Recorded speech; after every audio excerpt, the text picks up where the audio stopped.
कुछ इस चुनाव में कुछ सीटें ऐसी हैं जिस पर सबकी नजर बन जाती है। ऐसी सीट है मधुबनी। बिहार की मधुबनी सीट प्रतिष्ठा की सीट बन गई है।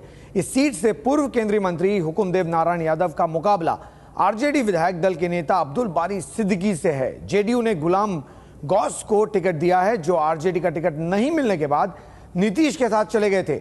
मधुबनी में परसों वोटिंग होनी है, यानी 30 तारीख को।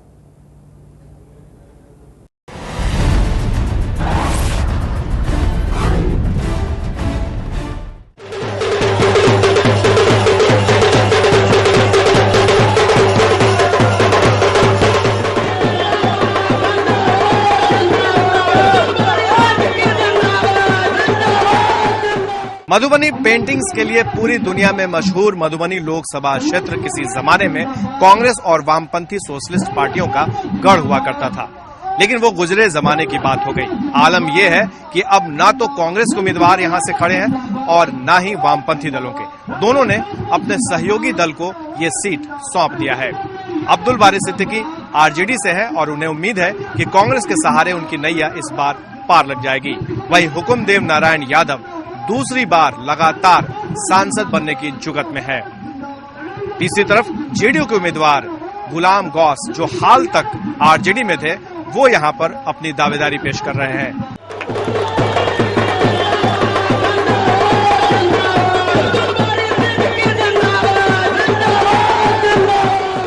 मधुबनी से आरजेडी के उम्मीदवार अब्दुल बारी सिद्दीकी एक बड़ा नाम, लालू यादव के बेहद करीबी। इसे ऐसे समझा जा सकता है कि जैसे ही राबड़ी देवी जब चुनाव हार गईं तो 2010 में विरोधी दल का नेता का पद अब्दुल बारी सिद्दीकी को दिया गया। पिछली बार 2009 में सिर्फ 10,000 वोट से ये हार गए थे, तब कांग्रेस इनके साथ नहीं थी। लेकिन इस बार कांग्रेस साथ है तो उम्मीद भी कुछ ज्यादा ही है। सिद्दीकी साहब, क्या लग रहा है, हवा का रुख क्या कह रहा है, नरेंद्र मोदी या फिर लालू यादव? यहाँ नरेंद्र मोदी की हवा जो है निकल गई है, और जो खास तौर पे जो मिथिला इलाका है, तो मिथिला की अपनी संस्कृति है, अपनी सभ्यता है, विरासत है।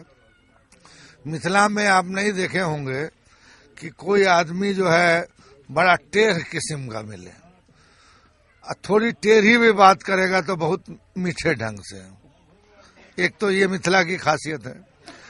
तो यही कारण है कि मिथिला में जो है वैसे लोग जो भाईचारा बिगाड़ना चाहते हैं, अमन शांति को तोड़ना चाहते हैं और फसादी के रूप में जाने जाते हैं लोग, उसको मिथिला के लोग पसंद नहीं करते हैं। आपको कभी एक समय था कि नीतीश कुमार अपने पार्टी में लाना चाहते थे, लेकिन उन्होंने अपने दल से, आप ही के दल से लाए हुए गुलाम गौस को डाल दिया। इसका क्या असर पड़ेगा? क्या मुसलमान का वोट का बंटवारा का फायदा बीजेपी को मिलेगा?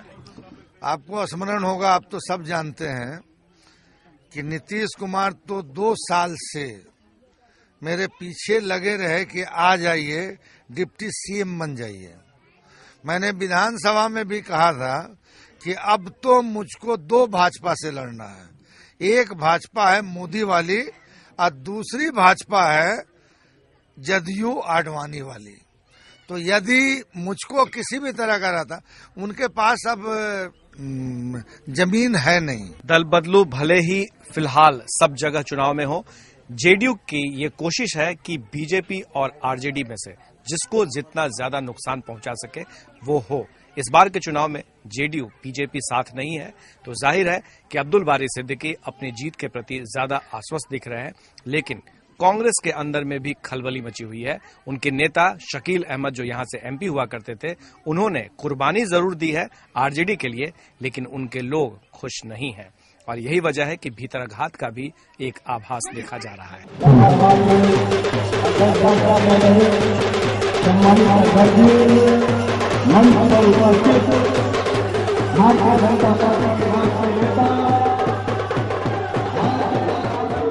मधुबनी से 3 बार सांसद चुने जा चुके हैं, लेकिन लगातार दूसरी बार सांसद बनना चाहते हैं हुकुमदेव नारायण यादव हमारे साथ हैं। आपको लगता है कि 2004 में आप हारे थे, 2009 में जीत गए क्योंकि आप 10,000 वोट से कम से मार्जिन से निकले थे, वहां पर कांग्रेस और आरजेडी दोनों के अलग होने का फायदा हुआ था?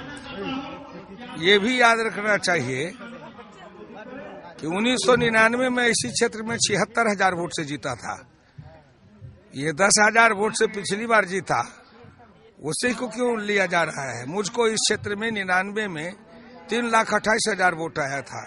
इस बार मेरा लक्ष्य है कि हम 3.5 लाख वोट से अधिक प्राप्त करें, और जो हम प्राप्त करेंगे। लेकिन जब आप और जेडीयू दोनों साथ में थे तब सिर्फ मार्जिन 10,000 का था, इस बार तो दोनों लोग अलग हैं। इससे कोई फर्क नहीं पड़ता है।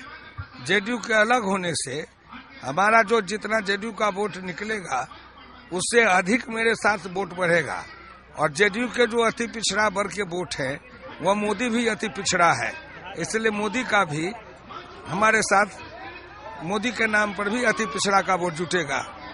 मुसलमानों के वोट का ध्रुवीकरण होगा।